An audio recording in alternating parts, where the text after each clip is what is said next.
राष्ट्रवादी काँग्रेस पक्षाच्या पुणे शहरातील आणि पुणे ग्रामीणचं मध्यवर्ती कार्यालयाचं उद्घाटन राष्ट्रीय कार्याध्यक्ष प्रफुल्लभाई पटेल आणि माझ्या उपस्थितीमध्ये या ठिकाणी झालं।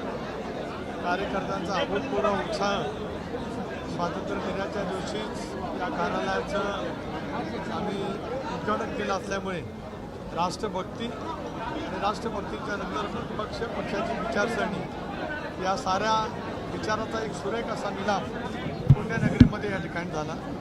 राष्ट्रवादी काँग्रेस पक्षाचे राष्ट्रीय अध्यक्ष, राज्याचे मुख्यमंत्री आदरणीय अजितदादा पवार हे आज महाराष्ट्रामध्ये प्रचंड लोकप्रियता त्यांच्या पाठीमागे उभी राहिली। त्यांची दूरदृष्टी, प्रचंड राजकीय आणि विकासाची इच्छाशक्ती या बळावरती अभूतपूर्व असं यश आम्ही विधानसभेमध्ये प्राप्त करू शकलो।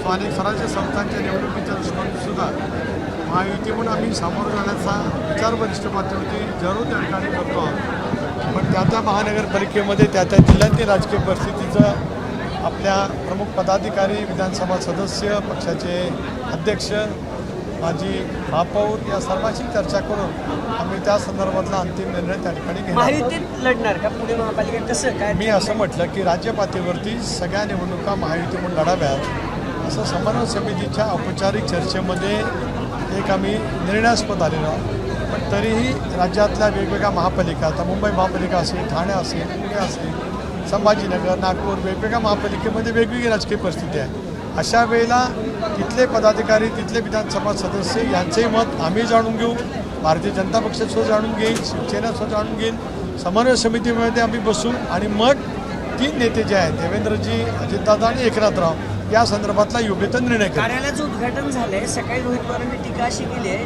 की पॉश कार्यालय केले, कारण लोकही पॉश येतात तिथे, तुमच्यासारखी पॉश आहे, पैसा आहे म्हणून एवढं मोठं कार्यालयाचं उद्घाटन होतं। सोन्याचं चमचा घेऊन आलेल्यांना मी ज्या खेड्यातून आलो त्याची जाण त्यांना असू शकणार नाही, आणि त्याची जाण असायला जरा एक मिनिट त्यांची जाण असायला, कारण मला 85ला राजीव गांधी या देशाचे पंतप्रधान आणि ऑल इंडिया काँग्रेस कमिटीचे अध्यक्ष असताना इंडियन नॅशनल काँग्रेसचं हाताचा पंजाच्या उमेदवारी मिळाली होती, त्याला त्यांचा जन्मही झाला नव्हता। त्यामुळे त्यांनी फारसा टीका आमच्या पॉशपणावरती किंवा कार्यालयावरती करण्याचा प्रयत्न करू नये।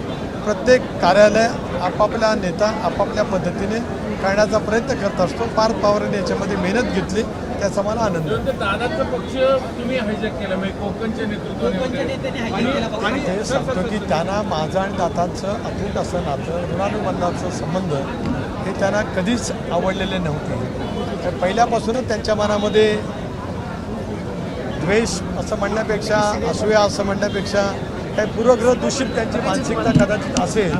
मला काय फारसं त्याबद्दल काय मत व्यक्त करायचं नाही। दादांचं आणि माझं काय नातं आहे ते समजा महाराष्ट्राला त्या ठिकाणी माहिती आहे, मला त्याच्यावरती काय स्पष्टीकरण करण्याची आवश्यकता आहे। सुरज चव्हाणच्या प्रकरणावरून आता टीका होत चालली। दादा पण म्हणाले की त्या बैठकीला दादा नव्हते, कुणी सुरज चव्हाणला घ्यायला लावलं, कारण लातूरमध्ये सगळा गोंधळ झाला, तो तुम्ही सगळा बघितला होता, तुम्ही त्या लोकांशी पण बोलला होता। सुरज चव्हाणला तुम्ही घेतलं की पक्षाने निर्णय? पक्षाच्या कोर ग्रुपने या संदर्भातला निर्णय घेतला। धन्यवाद। दादांचं असं स्टेटमेंट आलं की मला माहीत नाही, मी माहिती घेऊन दादा राष्ट्रीय अध्यक्ष पक्षामध्ये सामूहिकरित्या निर्णय त्या ठिकाणी घेतले जात असतात। पक्षाच्या कोर ग्रुपने या संदर्भातला निर्णय घेतला। धन्यवाद।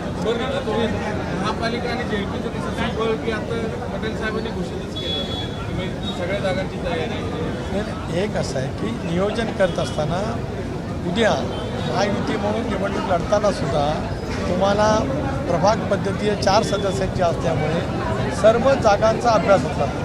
त्यामध्ये 50% जागा आरक्षित असतील महिलांसाठी, 27% जागा ओबीसीसाठी आरक्षित असतील, काही ठिकाणी SC साठी जागा आरक्षित असणार स्वाभाविकपणाने लोकसंख्येनुसार। त्या दृष्टिकोनातून तुम्ही अभ्यास करून तयारी करा असं त्यांना सूचित करायचं। एक असं आहे की मी मगाशीच निश्चितपणाने सांगितलं की महायुतीच्या समन्वय समितीमध्ये या सर्व स्थानिक स्वराज्य संस्थांच्या निवडणुका महायुती म्हणून लढवाव्यात अशी आमची चर्चा झालेली आहे। तथापि राज्यातल्या वेगवेगळ्या जिल्ह्यातल्या वेगवेगळ्या विधानसभा मतदारसंघात आणि वेगवेगळ्या महानगरपालिकेमध्ये वेगवेगळी राजकीय परिस्थिती आहे। अशा वेळेला त्याचा आम्ही आढावाही घेऊ, समन्वय समितीमध्ये बसू आणि मग अंतिम निर्णय हे 3 नेते त्या ठिकाणी घेतील। माझ्याकडे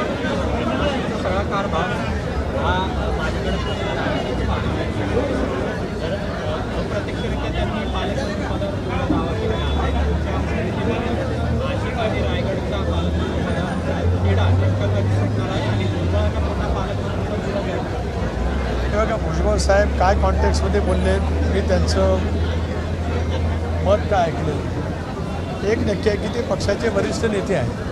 दीर्घकाळ महाराष्ट्राच्या राजकारणात 1985 साली ते विधानसभेवरती निर्वाचित झाले. 2 वेळेला महापौर झाले. ते एकमेव नेते आहेत. स्वाभाविकपणाने त्यांचं ते म्हणणं कदाचित पक्ष संघटनेच्या बाबतीमध्ये असू शकतं. सरकारच्या बाबतीमध्ये पालकमंत्र्याचा निर्णय मुख्यमंत्र्यांच्या अधिकारात आहे. मुख्यमंत्री आणि दोन्ही उपमुख्यमंत्री बसून नाशिक आणि रायगडचा योग्य तो निर्णय लवकरात लवकर घेतला. नाही असं नाही, असं होत नाही. ध्वजावंदनाच्या दृष्टिकोनातून सरकारने त्या संदर्भातला निर्णय घेतला. पालकमंत्र्यांचा निर्णय अजूनही अनिर्णित आहे. योग्य वेळेला मुख्यमंत्री आणि दोन्ही उपमुख्यमंत्री या संदर्भाचा निर्णय नक्की घेतला. झेंडावंदन मिळालं ताईंना म्हणून मी ते सांगितलं की या 2 बाबी भिन्न आहेत. ध्वजारोहण करणं ज्या ठिकाणी पालकमंत्री नाही त्या ठिकाणी कोणाला ध्वजारोहण करण्याचा अधिकार म्हणजे कोणी करावं हे सरकार त्या ठिकाणी ठरवत असतं. माननीय मुख्यमंत्री ठरवतात.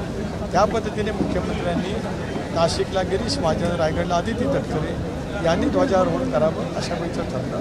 26 जानेवारी 1 मेला सुद्धा याच पद्धतीने झालं होतं. पालकमंत्र्यांच्या बाबतीमध्ये हे तिघे नेते एकत्रित बसतील आणि निर्णय करतील. धन्यवाद. एबीपी माझा, उघडा डोळे बघा नीट.